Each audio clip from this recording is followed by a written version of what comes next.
CheapGearGuy here. It's been a while since I've done a review. I've been actually in the process of moving. I don't know if you guys can tell that this is a different location. But I'll give you a quick little tour. We got the drum sets, of course. We got the keyboard. We got the guitars. Got the bass, and other more guitars. Recording station set up there with my monitors. And then I got this nice little suite. Here, let me give you a good view of that. Little coffee house chill area, which I'm going to be using to record a little bit later here with a little overhead light. I'm loving it. Alright, anyways, enough of that. Finally getting settled in. Haven't done a review in a long time. This actually isn't a review. This is actually going to be a how to convert a regular closet like this in the bedroom into a vocal booth for under $50. Probably actually under around 30 or 40 if you do it right. What I did is I went to Salvation Army and I picked up some curtains. There's a hotel that closed down and they were selling off curtains. The curtains were like 25 cents each for a panel, and it's these big thick, see, big thick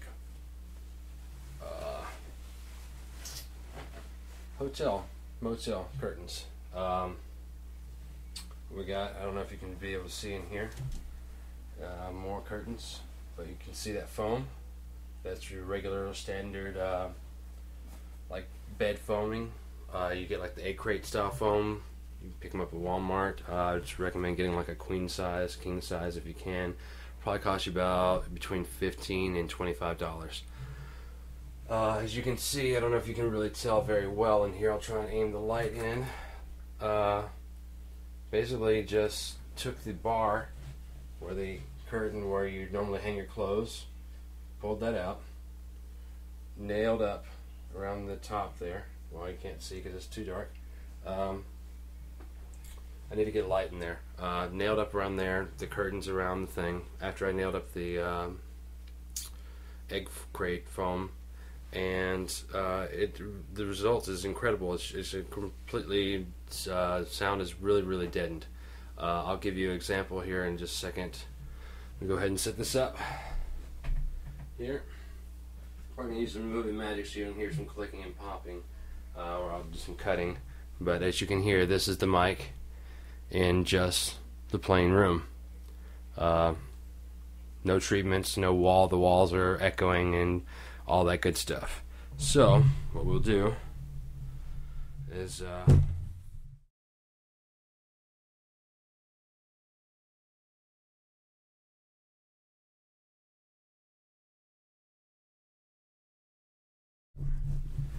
now, once we get in here,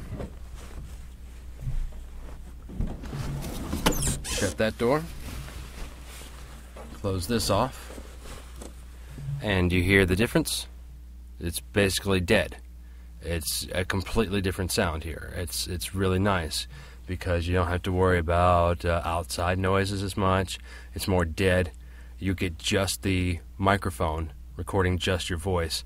There's no echo, there's no bouncing of sound signals inside of here because the curtains are folded and that absorbs the sound. Imagine the flat wall, everything's just going to bounce off of that. However, let's open this back up here and see. Now, I'll even pull this out so I can show you a couple other things too. The pleats in the curtains and as well as the fabric and density absorb a lot of the sound, so you don't have the echoes, you don't have the pop, you don't have the room ambience or anything like that. Sorry, I forgot the camera's right there. Now let's take a look at how I've got the mic set up. If you notice, I've got it set up upside down like they do in regular studios. I got the pop filter, but here's what I wanted to show you. The stand. And you're like, well, you got a boom stand, but why do you have it facing that way? Well, the reason why is because this way I can maximize my closet. See the stand? That's going to be in the corner, and it's going to be in another corner right there. One corner, the other corner. that's going to take up some room because the mic is going to be projected out. The stand is going to be projected out. If I do this, this pushes it back into that curtain, and it gives me more room. I can stand back about like this far from the microphone if I really need to belt out. I can get right up on it if I need to. You know, we're got all that good stuff. It's hard to do this all by myself, but anyways. So yeah, that's how you do it. And it's like I said, each one of those panels was 25 cents, and it took 5. So we're talking $1.25 for the curtains. Go to Salvation Army, go to Goodwill, go to thrift shops, secondhand stores. They have curtains all the time. Blankets will work.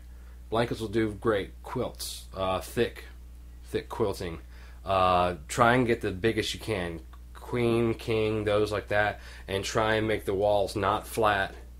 Although the thickness will absorb some of the sound and will deaden it, the more you can wrinkle it, the more it will cause uneven edges, and therefore when the sound tries to bounce, instead of being able to bounce right back, it'll hit and disperse. Gives you sound deadening and just instant quiet. I'm trying to think of anything else to help you out there.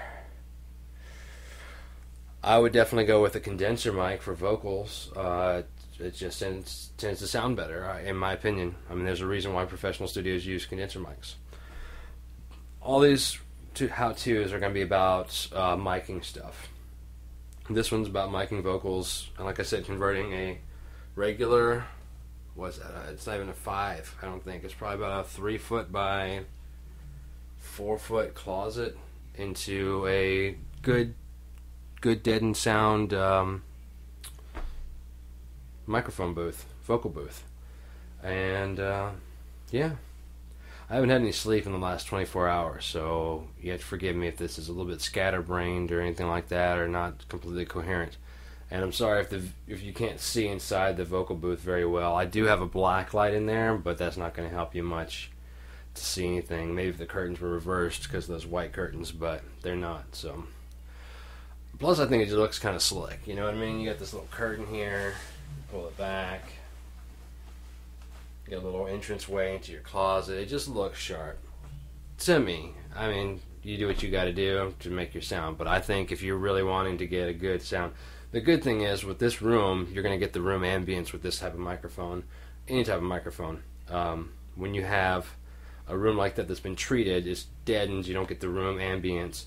You can add with the VST and DX reverbs that you have, you can emulate any kind of room that you want, as long as you have just a pure vocal.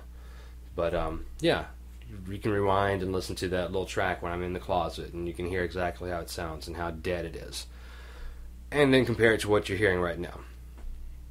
Angle to the microphone, wall covered with the bed foaming, and then the curtains. That's my how-to. Hope you guys enjoyed. Hope it helps. Cheap Gear Guy. Later.